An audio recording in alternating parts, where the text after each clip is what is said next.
Hello sa inyong lahat. Ako si May. Mayroon ba kayong isang kaibigan sa inyong buhay na hindi kayo binobola o pinupuri, bagkus ay madalas na nagsasalita ng prangka sa inyo? Nagpapasalamat ba kayo at pinahahalagahan ang kaibigang ito? O iniiwasan at nilalayo ang inyong sarili sa kanila?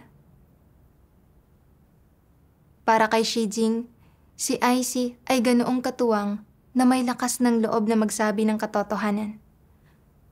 Madalas na tinutukoy ni Icy ang mga problema at paglihis ni Shijing sa gawain. Pero hindi ito kayang tanggapin ni Shijing at nagkaroon siya ng pagkiling kay Icy at naisip pa nga niyang maghiganti laban kay Icy. Nang maitalaga sa ibang gawain si Shijing, ang gusot na ito ay bigla ang natapos. Makalipas ang 1 taon, nagsulat ng isang liham si Shijing para kay Icy.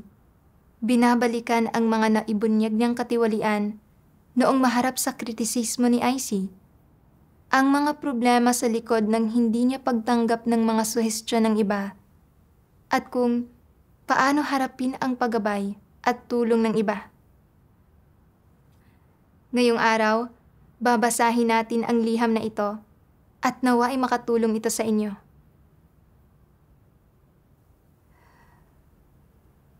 Mahal kong Icy, ang tagal nating hindi nagkita. Kumusta ka na? Mahigit 1 taon na tayong hindi nagkikita. Pero pakiramdam ko ay sariwa pa sa isip ko ang nangyari noong magkasama nating gampanan ang ating tungkulin. Dahil hindi ko tinanggap ang katotohanan, nasaktan kita at nagkalayo tayo. Sa tuwing naiisip ko ito, nakakaramdam ako ng paninisi sa sarili. Gusto ko talagang sabihin sa iyo na patawad. Isinulat ko ang liham na ito para sabihin sa iyo ang mga pagninilay at pagkaunawa ko. Noong panahong iyon, tayo ang responsable sa gawain ng pagdidilig. Dahil kakasimula ko pa lang, wala pa akong masyadong alam sa tungkuling ito at madalas mo akong tinutulungan. Nang makita mo kung ano ang mga hindi ko nagawa ng maayos, binigyan mo ako ng mga gabay at paalala. Alam ko na ikaw ito na tumutulong sa akin. Pero habang itinuturo mo sa akin ang mas maraming bagay, hindi ako naging komportable. Minsan, hindi maayos na nagtutulungan ang mga taong gumagawa ng tungkulin ng pagdidilig. Kaya, kailangan kong sumulat ng liham para lutasin ang sitwasyon. Nakaramdam ako ng kaunting paghamak sa kanila at pinagsabihan ko sila ng may patanong na tono. Nang makita mo ito, tinanong mo ako kung ano ang mentalidad ko noong isinulat ko ang liham at diretsahan mong tinukoy ang mga problema ko. Sinabi mong hindi tama ang sumulat ng liham sa ganoong paraan na kumikilos akong parang nakatataas at mabilis itong magdudulot sa mga tao ng pakiramdam na sila ay nalilimitahan. Sinabi mong magnilay ako at baguhin ang aking liham. Bagaman napagtanto ko rin na nagpakita ako ng mapagmataas na disposisyon, patuloy pa rin akong nangatwiran laban dito sa puso ko. Inisip ko na bakit sa tuwing nagsusulat ako ng liham, lagi kang may problema rito. Pinagmumukha mo akong masama sa pagsasalita mo ng ganyan na parang hindi ko man lang kayang lutasin ang isang simpleng problema. Ano ang iisipin ng iba tungkol sa akin kapag nalaman nila ito? Hindi ko ito matanggap sa puso ko at nagkaroon ako ng masamang palagay laban sa iyo. Naisip ko rin na kapag nakakita ako ng problema sa iyo sa hinaharap, tutukuyin ko rin ito para hindi mo isipin na maaari mo akong apihin. Isang beses, May isang taong namamahala sa pagbabantay sa mga aklat ng mga salita ng Diyos na naging iresponsable at pabaya. Sumulat ka sa kanya ng isang liham.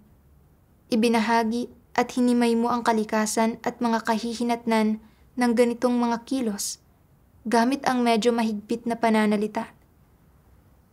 Ginamit ko ang isyung ito at sinabing ang paraan mo ng pagsusulat ay hindi tama, na kumikilos ka na parang nakatataas at sinesermonan ang mga tao, at ang pakikipagbahaginan sa ganoong paraan ay ginagawang mahirap para sa mga tao ang tumanggap. Nakipagbahaginan ka sa akin tungkol sa mga sitwasyon kung kailan natin maaaring pungusan ang iba. Sa anong mga sitwasyon tayo maaaring makipagbahaginan at makipagtulungan sa iba. At sinabi mong nauunawaan ng taong ito ang lahat, responsable lamang siya, at sa ganitong mga sitwasyon, maaari natin siyang pungusan. Alam kong tama at kapakipakinabang sa gawain ang sinabi mo, pero hindi ito matanggap ng puso ko. Parang ang lahat ng sinabi mo ay tama at lahat ng ginawa ko ay mali, at palagi mo akong hinahanapan ng kamalian. Tila kailangan kong maging mas maingat sa hinaharap para maiwasang magbunyag ng anumang katiwalian o magsabi ng anumang mali, para hindi mo ako ilantad at ipahiya. Mula noon, nag-alinlangan ako at naging tahimik sa tungkulin ko, at hindi ako nakaramdam ng anumang ginhawa kahit kaunti. Pagod na pagod ang aking kalooban. Karaniwan, kapag nakikita mong pabaya ako sa tungkulin ko, sinasabi mo ito sa akin. At kapag may mga naipon akong gawain na hindi ko natapos sa tamang oras, sinasabi mong tamad ako, naghahanap ng kaginhawaan, at hindi ko kayang pasanin ang bigat ng tungkulin ko. Alam ko na ang mga problema ko ang tinutukoy mo, pero palaging nagpupuyo sa galit ang puso ko. At pakiramdam ko ay palagi mong isinisiwalat ang mga problema ko at nagsasalita ng sobrang diretsahan nang walang pag-iingat at pagsasaalang-alang sa pride at damdamin ko. Ginagawa akong kahiya-hiya. Hindi ko ito matanggap sa puso ko. Ang magagawa ko lang ay magmadaling gampanan ang tungkulin ko. Ramdam ang kawalan ng magawa at pagtutol para maiwasang hindi mo na muling tukuyin ang mga problema ko. Dahil hindi ko hinanap ang katotohanan o pinagnilayan ang aking sarili, hindi na nalutas kailanman ang mga problema sa tungkulin ko. Kalaunan, may isang pagkakataon na sumulat ako ng liham para ipabatid sa mga tagadilig ang ilang paglihis na kailangang itama sa gawain. Habang sumusulat ako, napansin ko na hindi ko na ipapahayag ng malinaw ang mga bagay-bagay, pero wala na akong ganang baguhin ito. Nang makita mo ang liham ko, muli mong tinukoy ang mga problema ko. Sinabi mong hindi ko na ipaliwanag ng malinaw ang mga bagay-bagay at hindi mo malaman kung anong problema ang nais kong lutasin. Hiniling mo sa akin na maingat ko itong isaalang-alang at huwag maging pabasta-basta, at masusi kang nakipagbahaginan sa akin kung paano isusulat ang liham na ito. Muli akong nakaramdam ng paglaban sa puso ko at naisip ko na bakit palagi mong pinupuna ang mga kamalian ko at pinapahirapan ako? Kailanman ay hindi ako nagkaroon ng ganito karaming problema noong sumusulat ako ng mga liham dati. Kaya paanong marami kang nakikitang mga maling bagay? Kapag nalaman ito ng leader o ng mga kapatid, ano ang iisipin nila sa akin? Iisipin ba nila na hindi ko man lang kayang lutasin ang ganitong maliliit na issue at na isang pagkakamali ang piliin akong mamahala sa gawain ng pagdidilig? hindi ko na alam kung paano pa makikipagtulungan sa gawaing ito. Palagi mong inilalantad ang mga pagkukulang ko at mababa ang tingin mo sa akin. Kaya, ikaw na lang mismo ang gumawa nito at ikaw na rin mismo ang sumulat ng liham na ito. Pakiramdam ko ay sobrang nalilimitahan ako sa paggawa ng kasama ka. Habang lalo ko itong iniisip, lalo akong nababagabag. At naisip ko pa nga na gantihan ka. Kapag hindi nagtagumpay ang mga bagay-bagay, susulat ako ng liham sa leader para iulat ang mga problema mo at sasabihing magbibitiw na ako. Sa ganoong paraan, malalaman ng leader na hindi ako ang hindi gumagawa ng gawain, kundi ang pagiging mayabang mo ang dahilan kung bakit ayaw kong makipagtulungan at siguradong pupungusan ka ng leader. Kung aalis ako at maaapektuhan ang gawain, magiging pagsalangsang mo ito at makakaramdam ka ng pagkakonsensya at paninisi sa sarili. Iyan ang mapapala mo sa palaging pagtukoy sa mga problema ko. Alam kong hindi ko dapat ito gawin dahil ang paggawa nito ay kawalan ng pagkatao. Pero hindi ko mapigilang magkaroon ng masamang palagay laban sa iyo. Sa mga pagtitipon, kinukwento ko ang mga bagay na kamakailan ko lamang ibinunyag. Pero dahil wala akong pagkakilala sa sarili, ang bawat sinasabi ko ay may kasamang pagrereklamo at paninisi na nagdulot sa iyo na makaramdam na nalilimitahan ka. Naramdaman kong naging maingat ka sa pakikipag-usap sa akin pagkatapos noon. Nag-aalalang tukuyin ang mga problema ko dahil baka hindi ko ito matanggap, kaya ginawa mo ang iyong makakaya para maingat na makipagbahagi sa akin. Subalit, dahil wala akong pagkakilala sa sarili, kaya nang banggitin mong muli ang mga problema ko, agad akong nanahimik at hindi kita pinansin. Isang beses, hindi kita kinausap ng mahigit sa isang araw na nagdulot ng pagkaantala sa gawaing kailangan nating pag-usapan.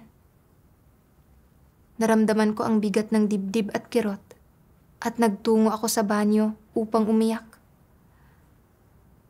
Nakita kong nagpunta ka sa ibang kwarto, dala ang isang computer para magtrabaho at alam kong hindi rin maganda ang kalagayan mo. Pumasok sa isipan ko noon ang mga salitang emosyonal na pang-aabuso at naramdaman ko na ganito ang inaasal ko na nagdudulot ng pagpapahirap sa iyo.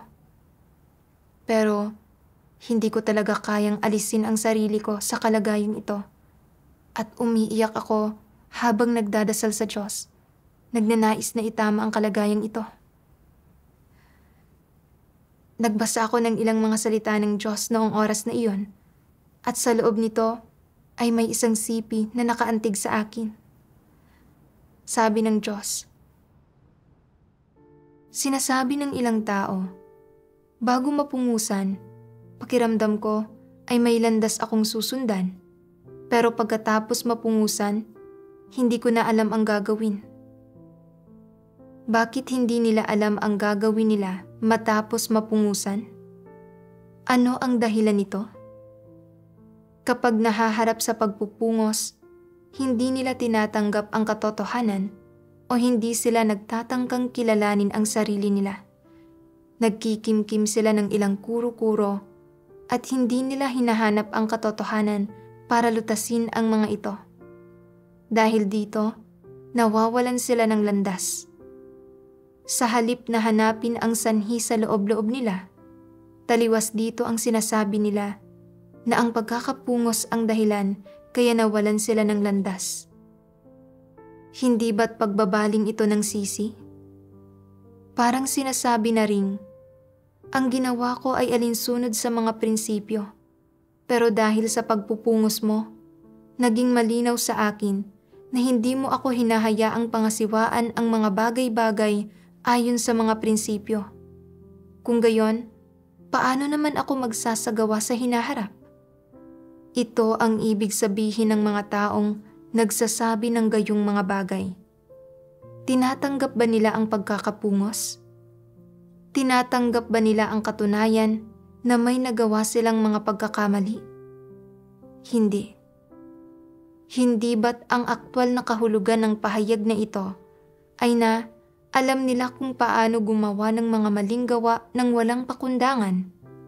Pero kapag pinupungusan at hinihiling na kumilos ayon sa mga prinsipyo, hindi nila alam kung ano ang gagawin at nalilito sila? Kung gayon, paano nila ginawa ang mga bagay noon? Kapag nahaharap sa pagkakapungos ang isang tao, hindi ba't ito ay dahil hindi siya kumilos ayon sa mga prinsipyo? Walang pakundangan siyang gumagawa ng mga maling gawa, hindi niya hinahanap ang katotohanan at hindi niya ginagawa ang mga bagay-bagay ayon sa mga prinsipyo o sa mga panuntunan ng sambahayan ng Diyos, kaya nakakatanggap siya ng pagpupungos.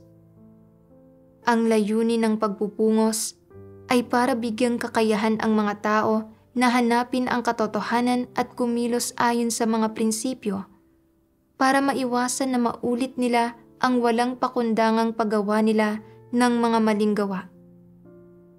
Gayunpaman, kapag nahaharap sa pagkakapungos, sinasabi ng mga taong iyon na hindi na nila alam kung paano kumilos o magsagawa.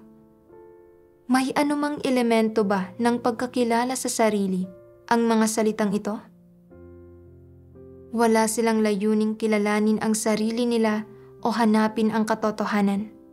Sa halip, ipinapahiwatig nila, "Dati kong nagagawa ng napakaayos ang mga tungkulin ko, pero mula nang pungusan mo ako, ginulo mo ang isip ko at nilito mo ang pagharap ko sa mga tungkulin ko.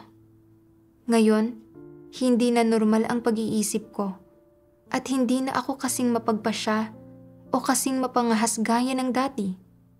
Hindi na ako ganoon katapang at lahat ng ito ay dahil sa pagkakapungos. Simula nang mapungusan ako, malalim nang nasugatan ang puso ko. Kaya, dapat kong sabihan ang iba na maging napakaingat sa paggawa ng mga tungkulin nila. Hindi sila dapat magbunyag ng mga kapintasan nila o magkamali. Kung magkamali sila, mapupungusan sila at pagkatapos ay magiging kimi sila at mawawala ang sigla na minsan na nilang taglay. Manghihina ng husto ang mapangahas nilang espiritu at maglalaho ang kanilang matinding lakas ng loob at pagnanais na ibigay ang lahat ng makakaya nila. Iniiwan silang mahina ang loob, takot na takot, at pakiramdam nila ay wala na silang ginagawang tama. Hindi na nila mararamdaman ang presensya ng Diyos sa puso nila at mararamdaman nilang lalo silang napapalayo sa Kanya. Kahit ang pagdarasal at pagtawag sa Diyos ay tila hindi masasagot. Mararamdaman nila na wala na ang dati nilang sigla, sigasig at pagiging kaibig-ibig at magsisimula pa nga silang hamakin ang sarili nila. Ang mga salitang ito ba ang mga taos-pusong salita na ibinahagi ng isang taong may karanasan? Tunay ba ang mga ito? Nakakapagpatibay o kapakipakinabang ba ang mga ito sa mga tao? Hindi ba't pagbabaluktot lang ito sa mga katunayan? Pagkatapos kong basahin ang mga salita ng Diyos, bigla kong naisip ang sarili kong pag-uugali at mga pagbubunyag. Palagi kong iniisip na ako ang nalilimitahan. Inakala kong hindi ako kahit kailan nagkaroon ng ganito karaming problema sa pagsusulat ng mga liham noon. Pero ngayon, sa iyo, tila napakaraming mga problema at hindi ko na alam kung paano makikipagtulungan para magawa ang gawaing ito. Sa katunayan, baluktot ang lahat ng mga kaisipang ito.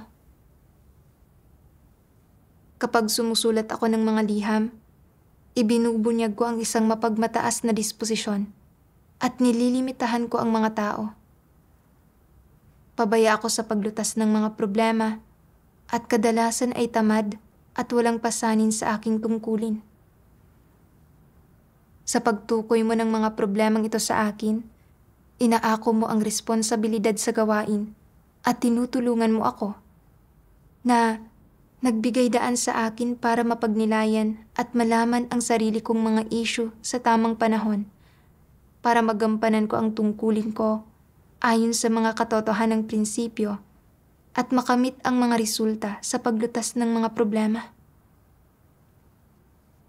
Pero hindi ko ito tinanggap.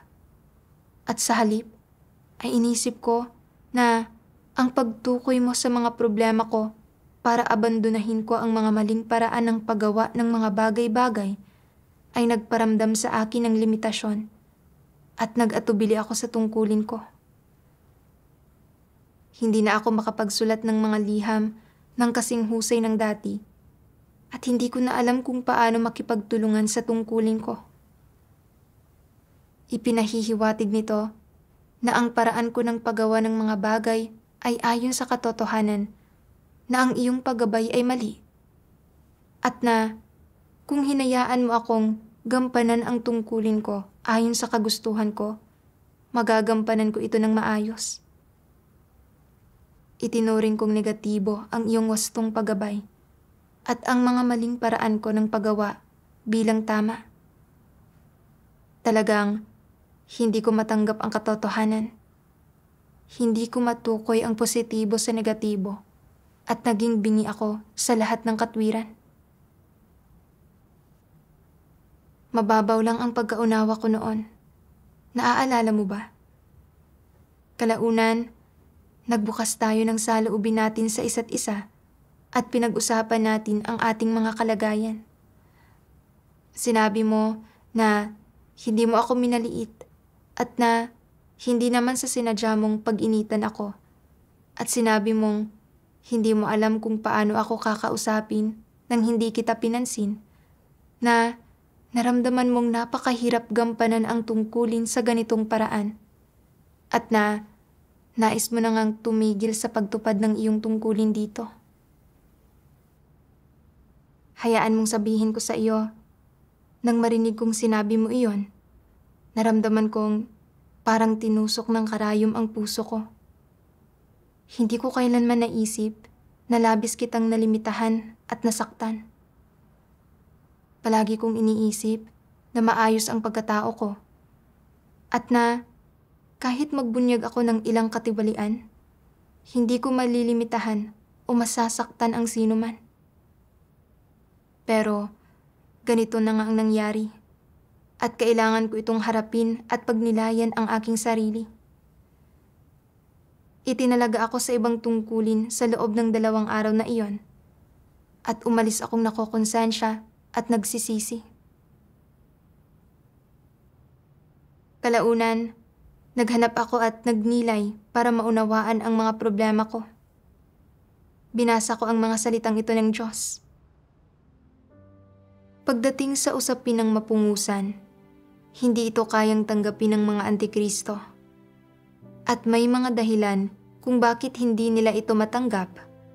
Ang pangunahing dahilan ay na kapag pinupungusan sila, pakiramdam nila ay napahiya sila, nawala ng reputasyon, katayuan, at dignidad, na naiwan silang wala ng mukhang maihaharap sa lahat.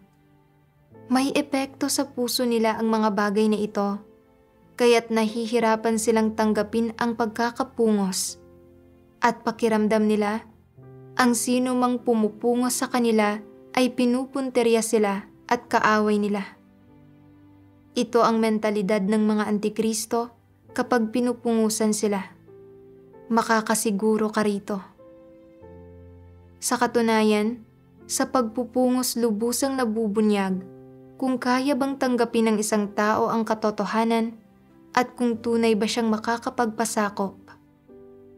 Ang matinding paglaban ng mga antikristo sa pagkakapungos ay sapat na para maipakita na tutol sila sa katotohanan at hindi nila ito tinatanggap kahit kaunti. Ito, kung gayon, ang pinakabuod ng problema. Hindi ang kanilang pride ang pinakabuod ng usapin. Ang hindi pagtanggap sa katotohanan ang pinakabuod ng problema. Kapag pinupungusan sila, hinihingi ng mga antikristo na gawin ito ng may magandang tono at ugali. Kung seryoso ang tono ng pumupungos at mabagsik ang ugali nito, lalaban at magiging suwail ang isang antikristo at magagalit siya dahil sa kahihiyan. Hindi niya iniisip kung tama ba ang inilalantad sa kanya o kung katunayan ba ito, at hindi rin siya nagninilay-nilay kung saan siya nagkamali o kung dapat ba niyang tanggapin ang katotohanan. Ang iniisip lang niya ay kung nasaktan ba ang kanyang banidad at pride. Ganap na hindi kayang kilalanin ng mga antikristo na ang pagpupungos ay nakakatulong, mapagmahal at nakapagliligtas sa mga tao, nakapakipakinabang ito sa mga tao, ni hindi nila ito makita. Hindi ba't medyo wala silang pagkilatis at katwiran? Kung gayon, kapag napupungusan, anong disposisyon ang ibinubunyag ng isang antikristo? Walang duda na disposisyon ito ng pagtutol sa katotohanan, pati na rin ng kayabangan at pagiging mapagmatigas.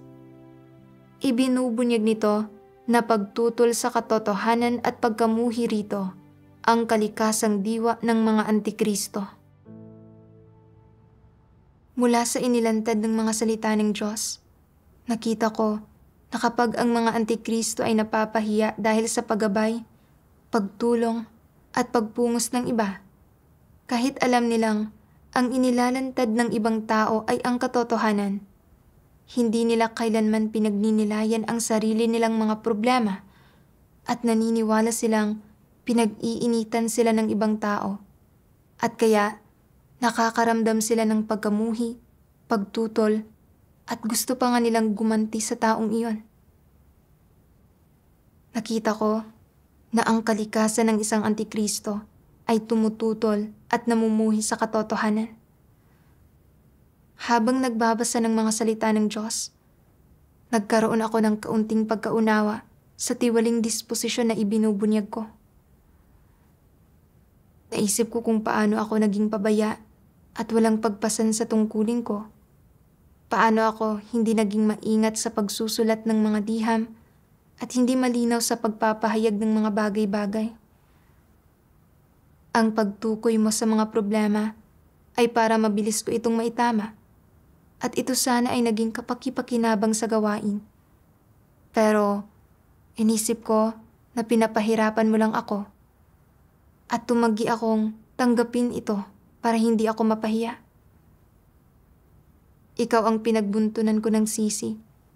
Nais kitang siraan sa leader at hindi pa kita pinansin, na nakasakit sa iyo at nakaantala sa pagsulong ng gawain. Palaging isang positibong bagay at ayon sa katotohanan ang pagtulong mo sa akin, at dapat sana ay tinanggap ko ito at mabilis na gumawa ng mga pagtatama. Sa halip, itinuring kong pagmamaliit ang mabuting pagtulong mo. At ito ay nagbunga pa ng pagtutol, pagkamuhi, at hangaring makaganti sa iyo. Sa panlabas, para bang hindi ko tinatanggap ang paggabay mo. Pero sa diwa, hindi ko tinatanggap ang mga positibong bagay o ang katotohanan. Sumasalungat ako sa katotohanan at ipinapakita nito na sa kaibuturan, hindi ako isang tao na nagpapasakop sa katotohanan. Hindi ko gustong isinisiwalat mo ang tunay kong sitwasyon. Gusto ko na iginagalang at pinupuri ako. Nakita ko na sa kalikasan ko, ako ay banidoso, buktot at walang pagmamahal sa katotohanan. At na Naglalakad ako sa landas ng Antikristo. Labis akong nasasaktan, namumuhay sa tiwalikong disposisyon, at nararapat lang ito sa akin. Naisip ko ang mga salita ng Diyos. Kapag ang isang tao ay tumututol sa katotohanan, walang duda na ito ay tiyak na nakakamatay sa pagkakamit niya ng kaligtasan. Hindi ito isang bagay na maaari o hindi maaaring mapatawad. Hindi ito isang anyo ng pag-uugali o isang bagay na panandali ang nahayag sa kanila. Ito ay kalikasang diwa ng isang tao at ang Diyos ay pinaka nasusuklam sa gayong mga tao. Naramdaman ko kung paano kinasusuklaman at kinamumuhian ng Diyos ang mga taong tumututol sa katotohanan. Alam na alam ko na ang pagtutukoy mo ng mga problema ko ay ayon sa mga katunayan at alinsunod sa mga katotohanang prinsipyo. Pero hindi ko ito tinatanggap at sa halip, labis akong nag-isip katulad ng isang hindi mananampalataya. Sa paggawa nito, hindi malulutas ang katiwalian ko at wala akong paraan para magampanan ang tungkulin ko ayon sa mga prinsipyo. Ang magagawa ko lang ay magdulot ng pinsala at magdala ng mga hadlang sa gawain ng iglesia at maging sanhi ng pagkasuklam sa akin ng Diyos. Nagbasa ako ng isa pang sipi ng mga salita ng Diyos at nagkaroon ako ng kaunting pagkaunawa sa mga satanikong lason sa likod ng hindi pagtanggap sa pagpupungos. Sabi ng Diyos, ano ang dapat mong gawin kung patuloy na pinupuna ng isang tao ang iyong mga pagkukulang? Maaari mong sabihin, kung pupunahin mo ako, pupunahin din kita. Mabuti bang puntiryahin ang isa't isa ng ganoon? Ganoon ba ang dapat na asal, pagkilos, at pagtrato ng mga tao sa iba? Hindi. Maaaring alam ng mga tao na hindi nila dapat gawin ito dahil sa doktrina. Subalit maraming tao pa rin ang hindi mapagtagumpayan ang gayong mga tukso at patibong. Maaaring hindi mo pa naririnig na pinunanino man ang iyong mga pagkukulang o pinuntirya ka o hinusgahan ka habang hindi ka nakaharap. Ngunit, kapag narinig mo nang magsabi ng gayong mga bagay ang isang tao, hindi mo ito matitiis. Bibilis ang tibok ng iyong puso at lalabas ang pagiging mainiti ng ulo mo. Sasabihin mo, ang lakas ng loob mong punahin ako. Kung hindi ka mabait sa akin, magiging salbahe ako sa iyo. Kung pupunahin mo ang mga pagkukulang ko, huwag mong isiping hindi ko pupunahin ang mga kahinaan mo. Sasabihin ng iba, may kasabihang nagsasabing, kung hahampasin mo ang iba, huwag mo silang hampasin sa mukha. Kung pupunahin mo ang iba, huwag mong punahin ang mga pagkukulang nila. Kaya, hindi ko pupunahin ang mga pagkukulang mo. Ngunit maghahanap ako ng ibang mga paraan para harapin at pahiyain ka. Tingnan natin kung sino ang matibay. Mabuti ba ang mga pamamaraang ito o hindi? Hindi. Para sa halos kahit sino, kapag nalaman niyang may isang taong pumuna sa kanya, nang husga sa kanya, o nagsabi ng masamang bagay tungkol sa kanya habang hindi siya nakaharap, ang unang reaksyon niya ay ang magalit. Magpupuyo siya sa matinding galit, hindi makakakain o makatutulog. At kung makatutulog man siya, kahit sa mga panaginip niya ay magmumura siya. Walang hangganan ang pagiging padalos-dalos niya. Napakaliit na bagay nito, subalit hindi niya ito makalimutan. Ito ang epekto ng pagiging padalos-dalos sa mga tao. Ang mga mapaminsalang resulta na ibinugbunga ng mga tiwaling disposisyon. Kapag naging buhay na ng isang tao ang isang tiwaling disposisyon, saan ito pangunahing nakikita?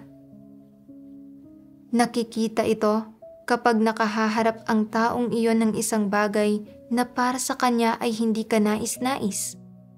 Unang naaapektuhan ng bagay na iyon ang kanyang damdamin, at pagkatapos ay lalabas ang pagiging padalos-dalos ng taong iyon.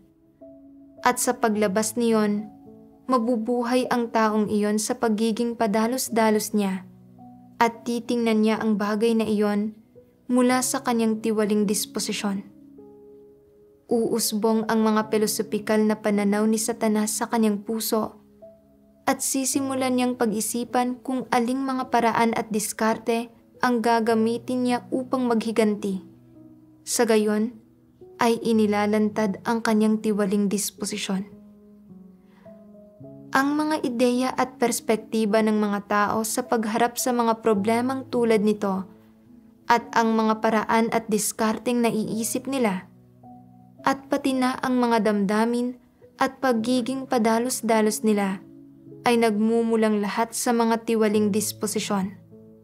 Kaya, ano ang mga tiwaling disposisyong lumalabas sa pagkakataong ito? Ang una ay tiyak na kalupitan, sinusundan ng pagmamataas, panlilinlang, kabuktutan, katigasan ng kalooban, pagtutol sa katotohanan, at pagkamuhi sa katotohanan. Sa mga tiwaling disposisyong ito, maaaring ang pagmamataas ang pinaka hindi maimpluwensya. Ano kung ganoon, ang mga tiwaling disposisyon na pinakakayang mangibabaw sa mga damdamin at kaisipan ng isang tao at ang tumutukoy kung paano niya haharapin ang bagay na ito sa huli? Ang mga iyon ay ang kalupitan, pagmamatigas, pagtutol sa katotohanan at pagkamuhi sa katotohanan. Napakahigpit na iginagapos ng mga tiwaling disposisyong ito ang isang tao at malinaw na nabubuhay siya sa lambat ni Satanas. Paano ba nabubuo ang lambat ni Satanas? Hindi ba't mga tiwaling disposisyon ang nagdudulot nito? Naghabi ang iyong mga tiwaling disposisyon ng lahat ng uri ng satanikong lambat para sa iyo. Halimbawa, kapag nabalitaan mong may isang taong gumagawa ng bagay na tulad ng panghuhusga sa iyo, pagmumura sa iyo, o pagpuna sa mga pagkukulang mo kapag hindi ka nakaharap, hinahayaan mo ang mga satanikong pilosopiya at tiwaling disposisyon na maging buhay mo at mangibabaw sa iyong mga kaisipan, pananaw, at damdamin. Sa gayon ay nagdudulot ng sunod-sunod na mga kilos. Ang mga tiwaling kilos na ito ay pangunahing resulta ng pagkakaroon mo ng satanikong kalikasan at disposisyon. Ano man ang mga sitwasyon mo, hanggat ikaw ay nakagapos, kontrolado, at pinangingibabawan ng tiwaling disposisyon ni Satanas, ang lahat ng isinasabuhay mo, lahat ng ibinubunyag mo, at lahat ng ipinakikita mo, o ang mga damdamin mo, ang mga iniisip at pananaw mo, at ang pamamaraan at diskarte mo ng paggawa sa mga bagay-bagay ay satanikong lahat.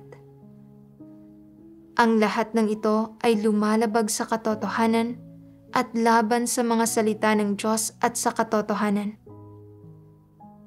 Habang mas napapalayo ka sa salita ng Diyos at sa katotohanan, mas lalo kang kontrolado at nasisilo ng lambat ni Satanas.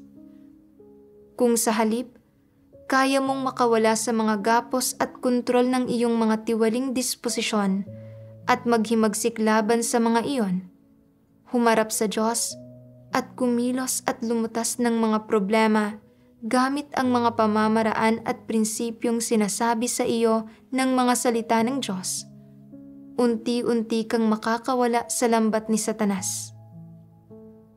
Pagkatapos makawala, ang isa sa buhay mo pagkatapos ay hindi na ang wangis ng dating parehong satanikong tao na kontrolado ng kanyang mga tiwaling disposisyon, kundi ng isang bagong taong tinatanggap ang mga salita ng Diyos bilang kanyang buhay.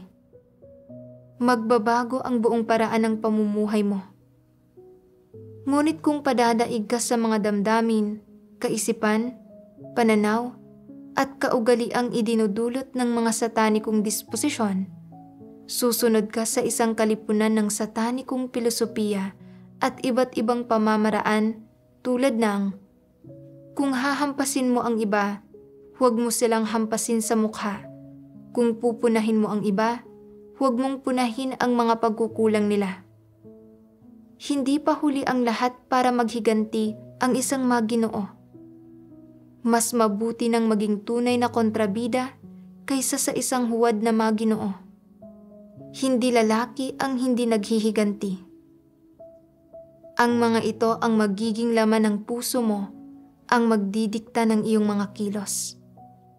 Kung gagamitin mo ang mga satanikong pilosopiyang ito bilang batayan ng iyong mga kilos, magbabago ang kalikasan ng iyong mga kilos at gagawa ka ng kasamaan at lalaban sa Diyos. Kung gagamitin mo ang mga negatibong kaisipan at perspektibang ito bilang batayan para sa iyong mga kilos, malinaw na napalayo ka na sa mga turo at salita ng Diyos at nahulog ka na sa lambat ni Satanas at hindi ka na makawala. Sa pagbabasa ko ng mga salita ng Diyos, naunawaan ko na itinatanim ni Satanas sa mga tao ang mga satanikong pilosopiya tulad ng kung hahampasin mo ang iba, huwag mo silang hampasin sa mukha.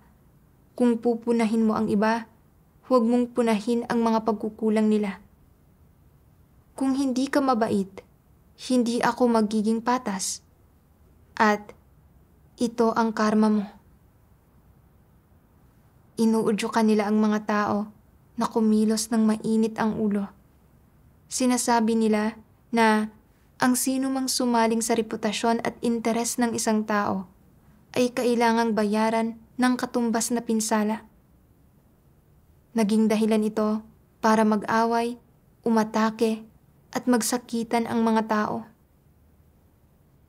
Dahil dito, nagiging mas mabagsik at masama ang mga tao at nawawala ang normal nilang pagkatao. Nakita ko na patuloy akong namumuhay sa mga satanikong laso na ito. Kapag may naririnig akong sino man na naglalantad ng katiwalian at mga problema ko, hindi ko ito tinatanggap ng may pagpapakumbaba. Sa halip ay nagpapakita ako ng pagkamainitin ang ulo at tinatrato ko siya ng malamig at mapanlaban. Katulad ng mga panahong iyon, itinuring kong isang negatibong bagay ang iyong paggabay at pagtulong. Pinaniwalaan kong inilalantad mo ang mga pagkukulang ko at pinipinsala ang reputasyon at mga interes ko. Kaya binaliktad ko ito at pinagtuunan ko ang mga problema mo. At sinabi ko na ang pagpupungos mo na naaayon sa mga prinsipyo ay pag-aastang nakatataas. At gusto ko pa nga na pungusan ka ng leader. At nais kong maramdaman mo ang paninisi sa sarili at pagkakonsensya sa pamamagitan ng pagbibitiw ko sa pwesto. Nagpanggap akong biktima at sinadya kong huwag kang pansinin at iwasan ka. Ang layon ko ay patigilin ka sa pagsasalita tungkol sa mga problema ko. Nang sa gayon ay maprotektahan ang reputasyon at mga interes ko. Para talaga akong isang galit na oso na walang nagtatangkang kalabitin. Wala man lang akong pagkatao o katwiran. Kapag tinutukoy mo ang mga problema ko, kailangan mo pang tingnan kung ano ang ekspresyon ko at pakiramdam mo ay nalilimitahan kita. Gusto mong makaalis sa sitwasyong ito at hindi nagampanan ang tungkulin mo at sa huli, naantala ang gawain. Sa anong paraan naging gawain ng isang tao ang ikinikilos ko? Ito ako na gumagawa ng kasamaan at lumalaban sa Diyos. Nasuklam ako sa sarili kong mga pag-uugali at napuno ang puso ko ng pagkamuhi sa sarili. Namuhay ako sa mga satanikong lason at naging mayabang, mabagsik at makasarili. Hindi lamang kita nasaktan, kundi nakagawa rin ako ng mga pagsalangsang at nagdulot ng pagsisisi sa aking sarili. Pareho kong pininsala ang sarili ko at ang ibang tao. Naisip ko kung paano tumutugon ang ilang antikristo kapag ang mga kapatid na naghahangad ng katotohanan ng may pagpapahalaga sa katarungan ay nagbibigay ng mga suhestyon sa kanila at isinisiwalat ang mga bagay na ginagawa nila na taliwas sa mga katotohanang prinsipyo na nakakaapekto sa reputasyon at katayuan nila.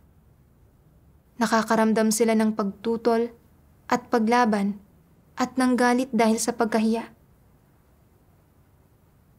Binabaluktot nila ang mga katotohanan at sila pa ang naninisi pabalik. Pinipigilan at pinapahirapan nila ang mga taong may pagpapahalaga sa katarungan para palakasin ang kanilang posisyon. Pinapahamak ng kanilang mga kilos ang mga kapatid, ginugulo, ginagambala at winawasak nila ang gawain ng iglesia at sinasalungat nila ang disposisyon ng Diyos na humahantong sa pagpapatalsik sa kanila sa iglesia. Hindi ba ganito ang kalikasan ng pag-uugali ko? Nakita ko kung paanong ang pag-asal at pagkilos ko ayon sa satanikong disposisyon ko ay nagiging sanhi ng pagkasuklam ng Diyos sa akin at na kapag hindi ako nagsisi, tiyak na balang araw, hahantong din ako sa paggawa ng masasamang bagay na wawasak at gugulo sa gawain ng iglesia, katulad ng mga antikristo at masasamang tao, at magdudulot ng pagsalungat sa disposisyon ng Diyos at pagtiwalag sa akin ng Diyos. Talagang nasa panganib ako. Nang maisip ko ito, nakaramdam ako ng takot at napuno ng pagsisisi. At naging handa akong humarap sa Diyos para magsisi at magkumpisal. Pagkatapos, sinimulan kong hanapin ang landas ng pagsasagawa at nakita ko ang isang sipi ng mga salita ng Diyos. Ano ang dapat mong gawin kung gusto mong iwasan ang landas ng isang antikristo? Dapat kang magkusang maging malapit sa mga taong nagmamahal sa katotohanan, mga taong matuwid, maging malapit sa mga taong kayang tukuyin ang iyong mga issue, na kayang magsalita ng totoo at sawayin ka kapag natutuklasan nila ang iyong mga problema, at lalo na sa mga taong kaya kang pungusan kapag natutuklasan nila ang iyong mga problema. Ito ang mga taong pinakakapaki-pakinabang sa iyo at dapat mo silang pahalagahan. Kung ibubukod at aalisin mo ang gayong mabubuting tao, mawawala sa iyo ang pagprotekta ng Diyos at unti-unting darating sa iyo ang sakuna. Sa pagiging malapit sa mabubuting tao at mga taong nakakaunawa sa katotohanan, magkakaroon ka ng kapayapaan at kagalakan at maiiwasan mo ang sakuna.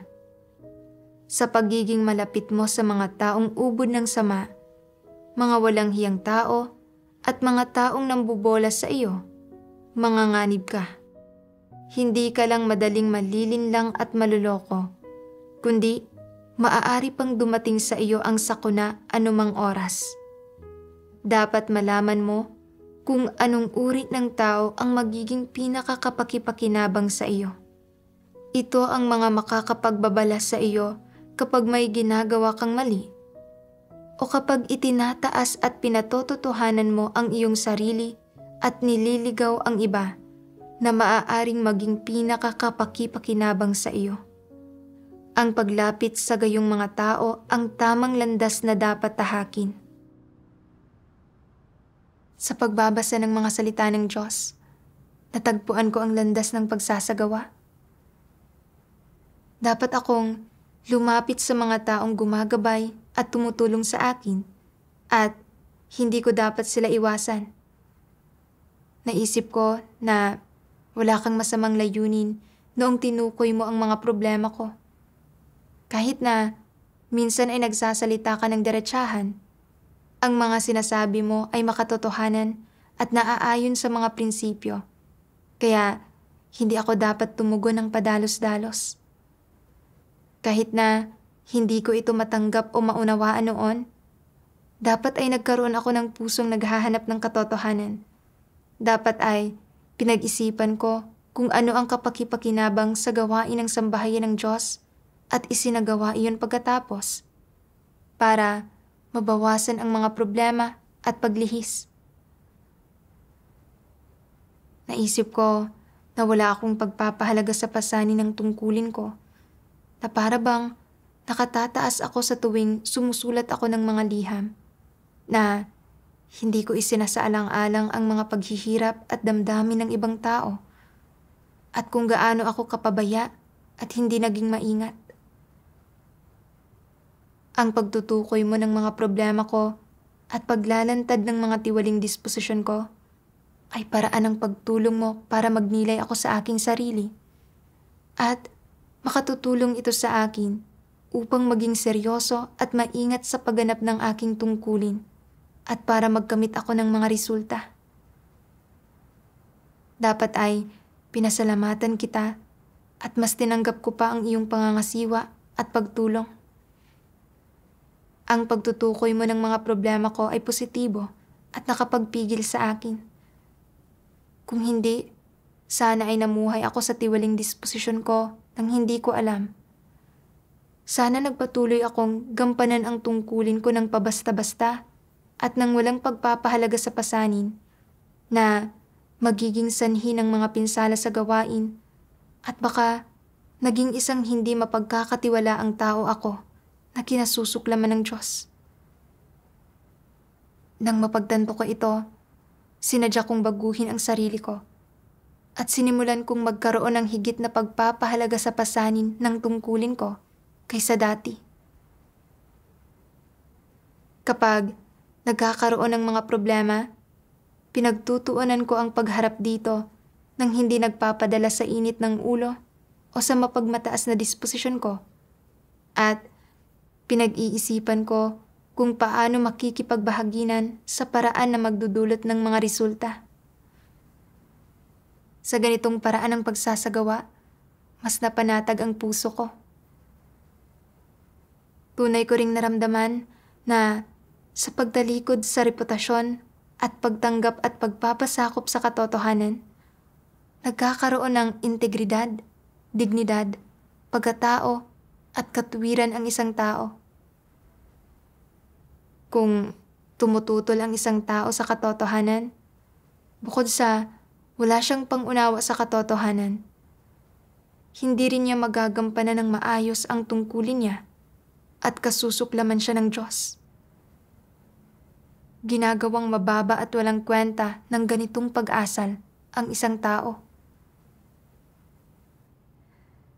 Kalaunan, habang nakikipagtulungan ako sa tungkulin ko kasama ang iba pang mga kapatid, nagbubunyag pa rin ako ng mga tiwaling disposisyon na ito. At pagkatapos, kusang loob akong nagdadasal sa Diyos, ipinapaubaya ang sarili ko, tinatanggap ang paggabay at pagtulong ng iba, at isinasagawa ang pagpasok. Unti-unti, ang mga disposisyong ito ay hindi na kasing tindi tulad ng dati.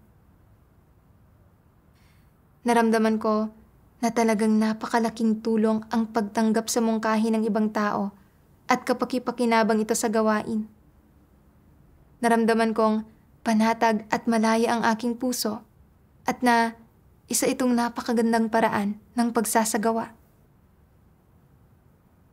Habang naiisip ko ang mga bagay na ito, labis akong nagpasalamat sa Diyos.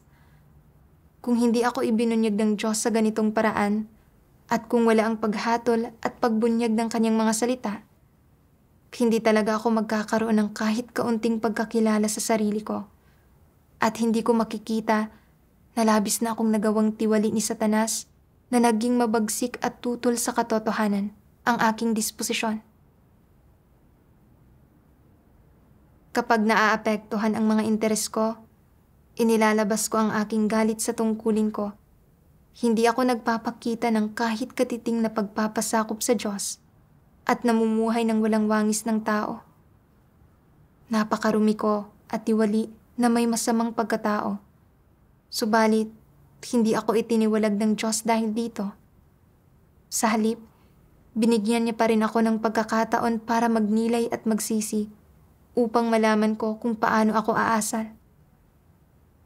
Unti-unti niya akong ginabayan para maunawaan at matanggap ang katotohanan, at nagpapasalamat ako sa Diyos mula sa kaibuturan ng aking puso.